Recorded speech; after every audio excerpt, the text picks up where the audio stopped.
Friends, welcome back to my channel. আমার এই ক্ষুদ্র চ্যানেলে পুনরায় চলে এসেছি, সকলকে স্বাগতম।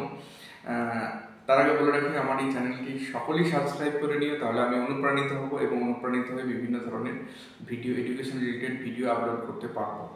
যারা পঞ্চম থেকে দশম শ্রেণীর ছাত্রছাত্রী, তারা অবশ্যই আমার চ্যানেলটি সাবস্ক্রাইব করে নিও, তাহলে আশা করছি তোমাদের অনেক উপকার হবে এবং এডুকেশন রিলেটেড বিভিন্ন তথ্য তোমরা আমার কাছ থেকে পেতে পারো।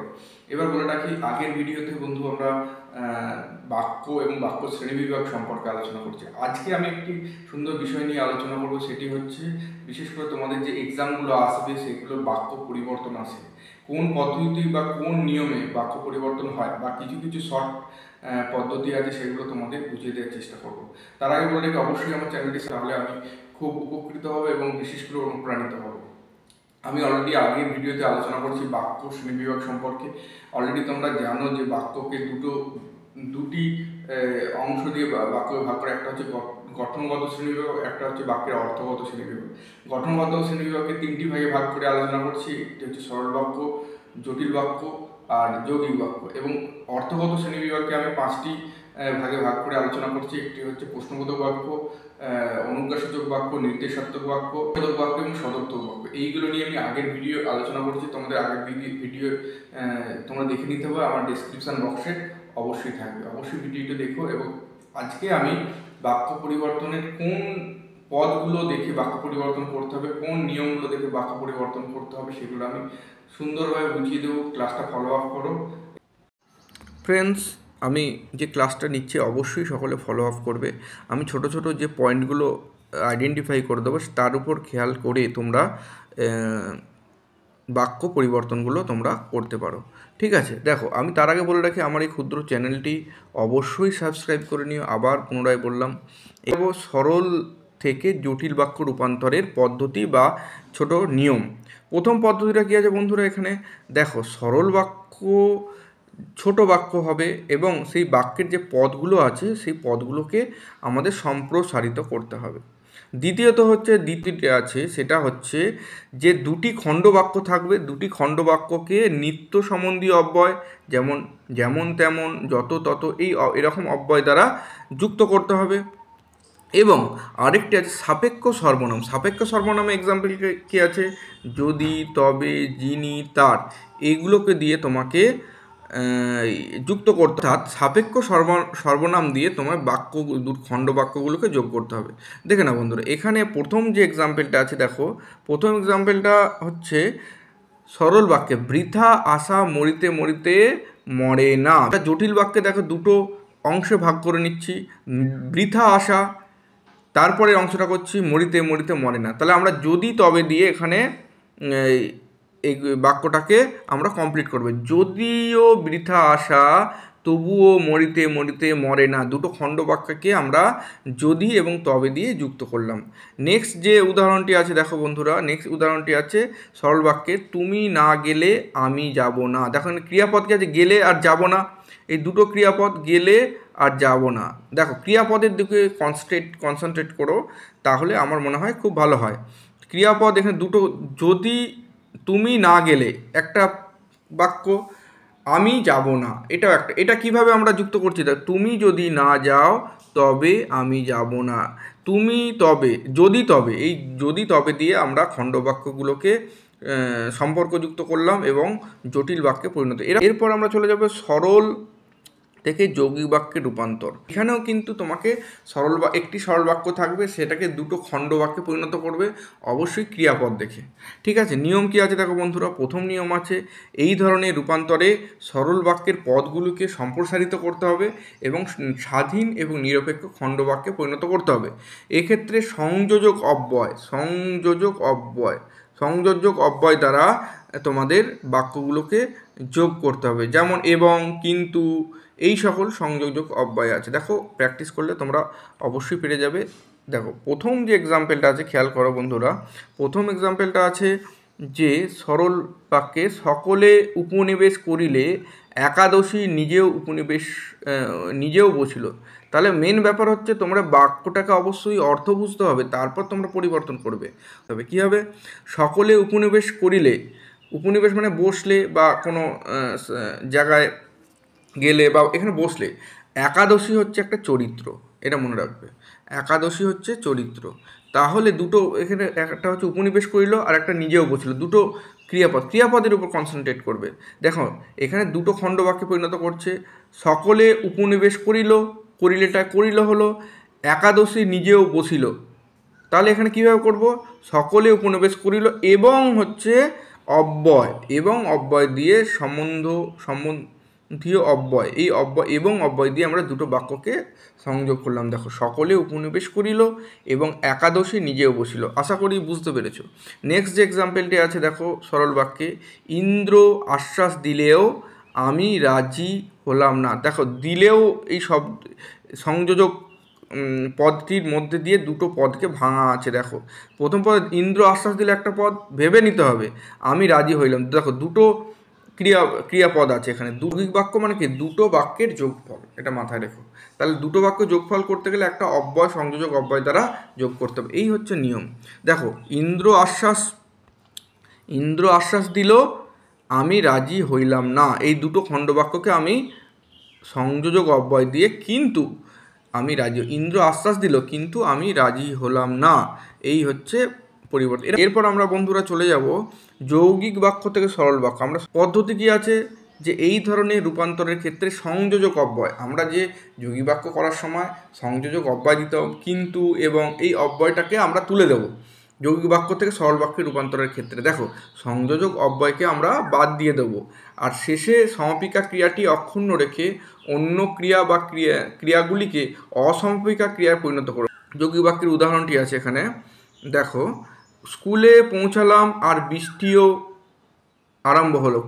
স্কুলে পৌঁছালাম একটা ক্রিয়াপদ আছে, পৌঁছালাম, আর বৃষ্টি আরম্ভ হলো একটা ক্রিয়াপদ, দুটো ক্রিয়াপদ। এই দুটো ক্রিয়াপদকে আমরা সরল বাক্যের ক্ষেত্রে এক জায়গায় করে নেবো। দেখো এখানে 8টা সংযোজক অব্যয়, এই সংযোজক অব্যয়টাকে আমি তুলে দিচ্ছি। দেখো স্কুলে পৌঁছানো মাত্রই বৃষ্টি আরম্ভ হলো। মেন বন্ধুরা জানবে অর্থ বুঝতে হবে, বাক্যের অর্থ বুঝতে হবে, তারপর গঠনটা তোমাকে মাথায় এনে চেঞ্জ করতে হবে।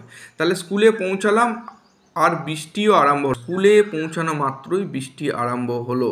ঠিক আছে, এরপরে নেক্সটটা দেখো, আকাশে মেঘ নেই অথচ বৃষ্টি পড়ল। অথচ হচ্ছে সংযোজক অব্যয়, সংযোজক অব্যয়টাকে আমি তুলে দেবো এখানে। আকাশে মেঘ থাকলেও বৃষ্টি পড়লো না। দেখো একটি বাক্যের মধ্যেই একটি মেইন সমাপিকা ক্রিয়া আর একটি ক্রিয়াপদকে অসমাপিকা ক্রিয়া হিসাবে একটি বাক্যে আমরা ভাব প্রকাশ করলাম। এরপর আমরা চলে যাব বন্ধুরা যৌগিক থেকে জটিল বাক্য। পদ্ধতিকে আছে এই শ্রেণীর রূপান্তরের ক্ষেত্রে যৌগিক বাক্যের অন্তর্গত একটি বাক্যকে প্রধান বাক্য হিসাবে রাখতে হবে। যৌগিক বাক্যে দুটো বাক্য আছে, একটি বাক্যকে প্রধান বাক্য হিসাবে রাখতে হবে। দ্বিতীয় নম্বর যে এটি আছে, অপর বাক্য বা বাক্যগুলিকে নিত্য সম্বন্ধীয় অব্যয় দ্বারা বাক্যে পরিণত করতে হবে। ঠিক আছে, প্রথম এক্সাম্পলটি দেখো বন্ধুরা, এদিকে ভাত জোটে না অথচ দামি কাপড়ের শখ। তাই জোটে না একটা ক্রিয়াপদ আর দামি শখ একটা ক্রিয়াপদ। ঠিক আছে, এই দুটো পদকে আমরা জটিল বাক্যের ক্ষেত্রে কি করছি, এদিকে যদি তবে দিয়ে যোগ করছি। দেখো যদি তবে ভাত এদিকে যদিও ভাত জোটে না তবু দামি কাপড়ের শখ। ঠিক আছে, তাহলে দুটো খণ্ডবাক্যকে আমরা এখানে সাপেক্ষ সর্বনাম দেয়, যদি তবে, এগুলো হচ্ছে সাপেক্ষ সর্বনাম। কিভাবে করছি, যদি এদিকে যদিও ভাত জোটে না তবু দামি কাপড়ের শখ। পরের এক্সাম্পলটা দেখো বন্ধুরা, যৌগিক বাক্য, স্টেশনে পৌঁছালাম আর ট্রেনটি ছেড়ে দিল। এটাও সাপেক্ষ সর্বনাম দ্বারা যোগ। যেই স্টেশনে পৌঁছালাম অমনি ট্রেনটি ছেড়ে দিল। যেই আর অমনি এই দুটো সাপেক্ষ সর্বনাম দিয়ে আমরা যোগ করলাম। তাহলে মেন জিনিস যে যৌগিক বাক্যের দুটো যে খণ্ডবাক্যকে আমরা অব্যয় দ্বারা যুক্ত করি, সেই অব্যয়টা তুলে দিতে হবে এবং বাক্যটিকে সাপেক্ষ সর্বনাম বা দিয়ে মিল করে বাক্যটি গঠন করতে হবে। এখানে পরিবর্তনটি আছে জটিল বাক্য থেকে সরল বাক্য। জটিল বাক্যর ক্ষেত্রে আমরা কি জানি, তবে দেখো এখানে জটিল বাক্যের প্রথম যে পদ্ধতিটা, জটিল বাক্যের অধীন খণ্ডবাক্যকে সংকুচিত, জটিল বাক্যের অব্যয় বা সাপেক্ষ সর্বনামটিকে লুপ্ত করতে হবে। জটিল বাক্যের যে সাপেক্ষ সর্বনাম আমি বলেছি এবং অব্যয়গুলোকে, সেগুলোকে বাক্য পরিবর্তনের সময় ছেঁটে ফেলে দিতে হবে। ঠিক আছে, দেখো প্রথম এক্সাম্পলটা জটিল বাক্য কী আছে, যে মৃত যারা তারা পৃথিবীতে কখনো ফেরে না। তাহলে যারা তারা দেখো, যারা তারা বা যারা মৃত যারা তারা পৃথিবীতে কখনো ফেরে না। তাহলে এখানে যারা কখনো এই দুটো যে সাপেক্ষ সর্বনাম তুলে দিতে হবে।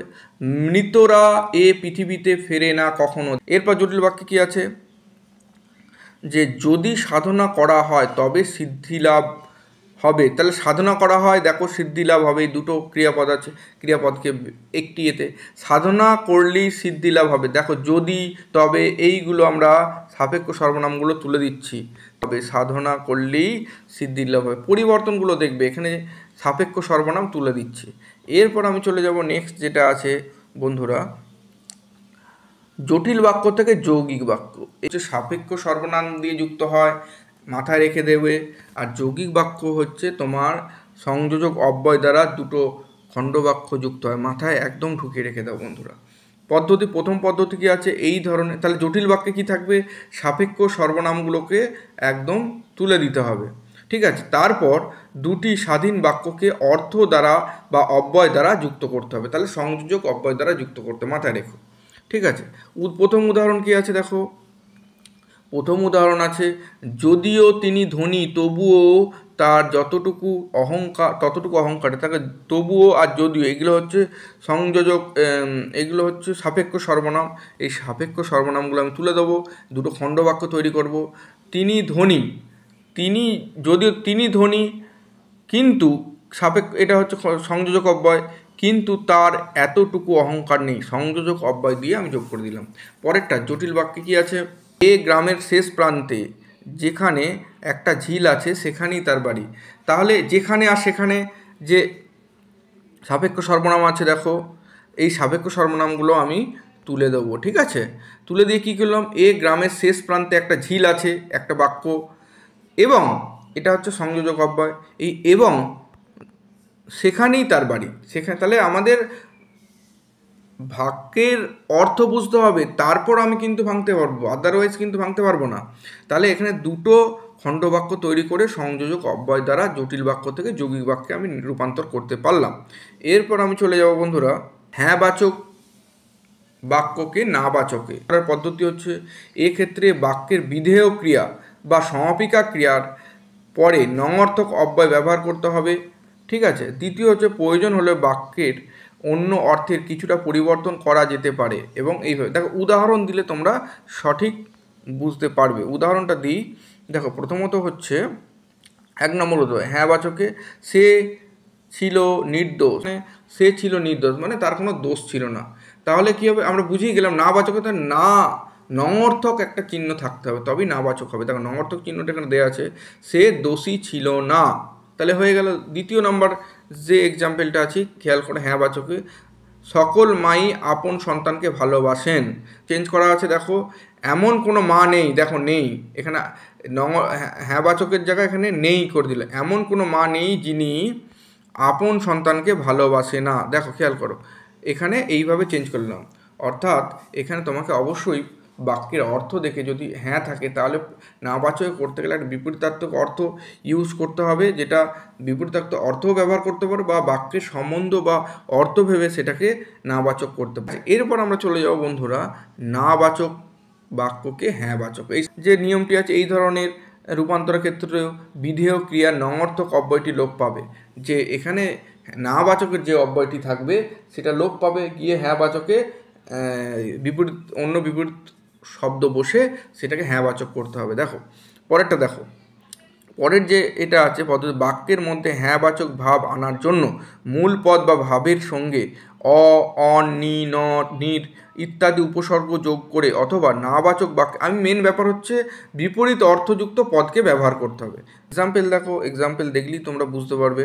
এক্সাম্পল, প্রথম এক্সাম্পল কী আছে, হ্যাঁ বা নাবাচকের ক্ষেত্রে, আমি কিছু না বলি বসেছিলাম। তাহলে আমরা কী হচ্ছে, ব্যক্তিটি কোনো কিছু না বলেই বসছে। তাহলে এই যে নাবাচক যে অব্যয়টি আছে এটাকে আমাকে তুলতে হবে বুদ্ধি করে। তাহলে কিভাবে তুললাম, আমি কিছু না বলেই বসেছিলাম মানে আমি চুপ করেছিলাম। দেখো চুপ করেছিলাম, ভাব অনুযায়ী আমরা চেঞ্জ করছি। তাহলে না বলেই বসেছিলাম মানে আমি চুপ করেছিলাম। তাহলে আমি চুপ করে বসেছিলাম, নাটা উঠে গিয়ে এখানে হ্যাঁ বাচক তৈরি করতে গিয়ে আমরা অর্থ উত্তরটির দিকে খেয়াল করে চুপ করে বসেছিলাম, পদগুলি যোগ করে শব্দটিকে আমি হ্যাঁবাচক করলাম। দেখো নম্বর যে এক্সাম্পল আছে নাবাচকে, সে কোনো উত্তর দিল না, তাহলে সে কোনো উত্তর দিল না, এক কথায় কী হচ্ছে, ভাব কথা, সে নিরুত্তর রইল বা সে উত্তরহীন রইল। ঠিক আছে, স্বাভাবিকভাবে বুঝতে হবে ভাব দেখে। সেই রকমই হ্যাঁবাচকের ক্ষেত্রে সে নিরুত্তর রইল বা সে উত্তরহীন রইল, এইরকম যদি তুমি এক্সাম্পল দাও তাহলে তুমি নাম্বারটা ফুল মার্কস পাবে। এরপর আমি বলে রাখি বন্ধুরা, আমার চ্যানেলটি অবশ্যই সাবস্ক্রাইব করে নিও, তাহলে আমি অনুপ্রাণিত হব। ভালো থেকো।